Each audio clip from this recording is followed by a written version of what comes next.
If you want to work for the Republican National Committee right now, it turns out your view on Donald Trump's 2020 election lies matters.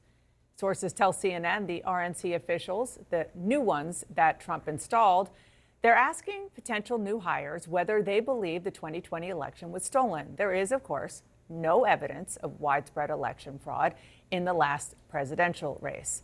Joining me now to discuss this and much more, Jeff Mason from Reuters, CNN's Elena Treen, who brought us this new reporting, Bloomberg's Mario Parker, and Republican strategist and former RNC communications director, Doug Heye. Elena, I want to go to you first. I should say the Washington Post reported this first. You and Daniel Strauss have done some amazing reporting on this as well. Part of your story reads as follows. Trump advisors have asked current and potential RNC employees about their views of fraud during the 2020 election, with the question serving as an apparent litmus test for hiring. Trump advisors have also told potential new hires that they should plan to move to West Palm Beach, Florida, where Trump's campaign is centered. That second part is pretty normal. You go where the campaign is. Okay. Maybe less so for the RNC, but it's more normal than the first part. Right. What are you hearing? Well, it's interesting because some of the people I talked to, including some who were asked this question, they argued it was very unusual. And they felt that, essentially they argued, is this some sort of loyalty test to show our loyalty to Donald Trump? But also it was described as a lot of these people are those who have worked in key states already, in battleground states, and where they're looking to maybe hire people in some of these battleground states. And the argument from the campaign and the RNC is we want to just know where people are on this, right? But of course, I think the context here is what's really important. One, this comes after the RNC and the Trump campaign have effectively merged their operations. I mean, when I talk to Trump campaign advisors, when I talk to people at the RNC, they argue they're operating largely as one and the same. And a key focus of both the Trump campaign and the RNC is what they call election integrity, and kind of previewing that they're going to be looking very closely at claims of fraud even as we lead into November.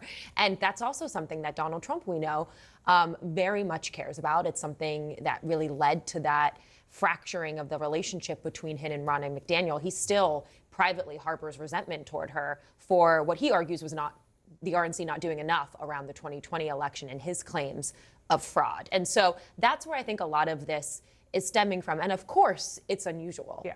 Okay. So you're the only one at this table who's worked at the RNC.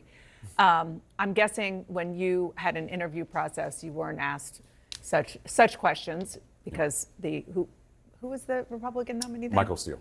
No, but who was was it Mitt Romney? Mitt Romney was the nominee in 2012. Was the nominee. Okay, so that is the reason why that didn't happen or anything like it. But can you just I know you've also talked to, just like Elena has, some prospective staffers at the RNC or people who lost their jobs and have to apply back.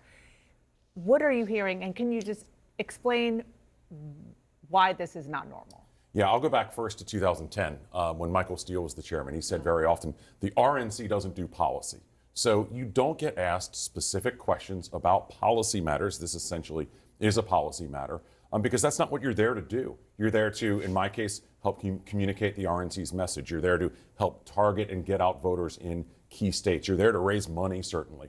So this is really not part of what that process would be, but this is how the RNC has changed. And look, when you're there, or in any political campaign, you're there to sort of accept the worldview of your boss, whether they're running for Congress or president or what have you. So some of this is normal. It's just this goes to a very abnormal place of where we've not seen politics really go to in this way. Well, there's the worldview, and then there's the truth, and Right. There's reality, and then there's a reality that the now nominee wants to and has, in many cases, successfully sown into the core Republican electorate, which is that the election was stolen, even though we should say, as we say, every time that comes up, there's no evidence that happened. So anybody who's at the RNC right now, they've bought into that, right? And it may be sort of the George Costanza world to them that it's not a lie if you believe it. Obviously, it's not true. But they are there for that role. They're going to back up Donald Trump on everything he says.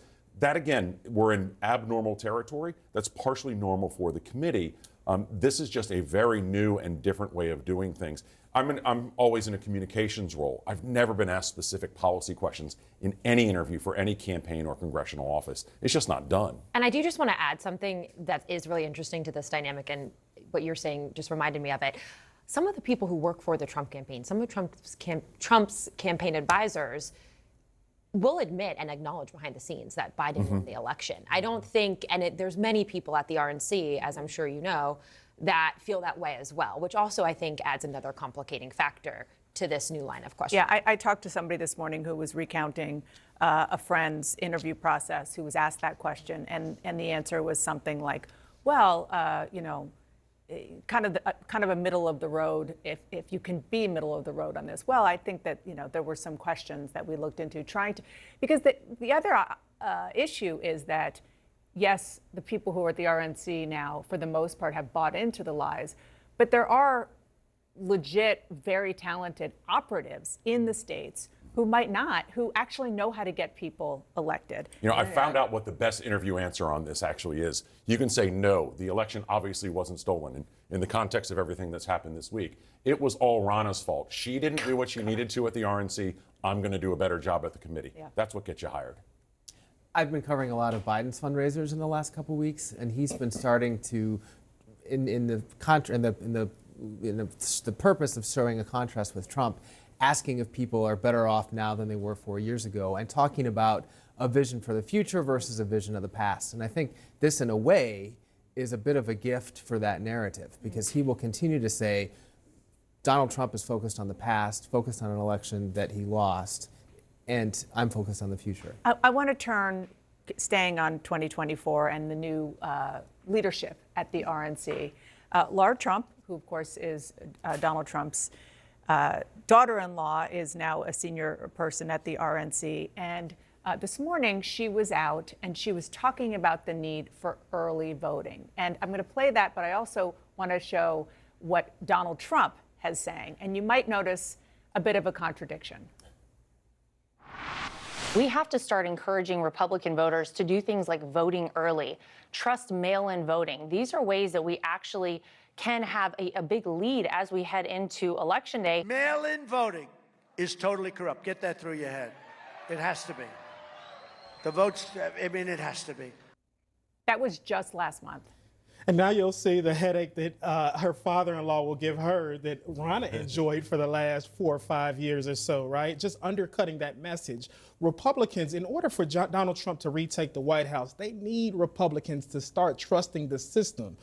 At the same time, he's sowing this distrust, as we just mentioned, remaking the party in his image, remaking the RNC in his image, these loyalty tests, et cetera. And that's going to do nothing for them when they have to start banking votes in November, late October, early November.